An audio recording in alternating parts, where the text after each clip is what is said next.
Are you maybe suggesting that there was no person who came up to Bachman, or do you think there was a person who came up, but she just shouldn't have put forth what this person said because there's no scientific validity to it?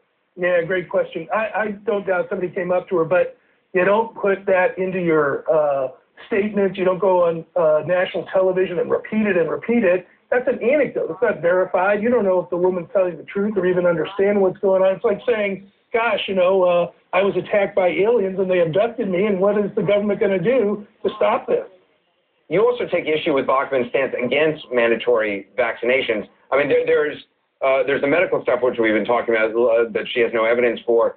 She doesn't want the government mandating, I guess, in this particular case, this vaccine. Why are you? Yeah, well, she went off on a tirade about government-mandated vaccines.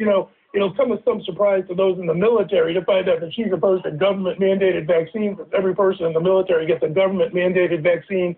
I haven't seen a whole lot of consent discussion going on in that setting. Lots of kids have to get vaccines to go to school. We have a lot of mandates. But what she didn't say was we usually give some ability to opt out.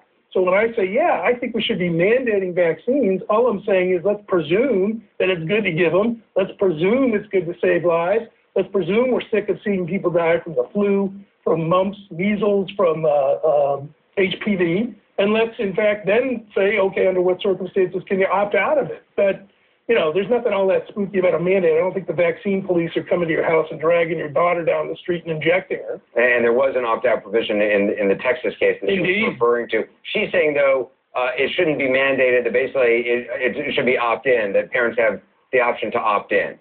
Well, I'd love it to be opt-in one sense. That's great. But you don't run around then saying, holy mackerel, somebody came up to me and said, my daughter, in her words, got retarded after getting a vaccine. I mean, is that the information we're going to have people opt in on? We've got to do better than that, and there's no excuse in this political time to let politicians get away with it. Somebody said to me, your bet, that's kind of a gimmick. You bet. I'm willing to use gimmickry if that's what it takes to fight ignorance.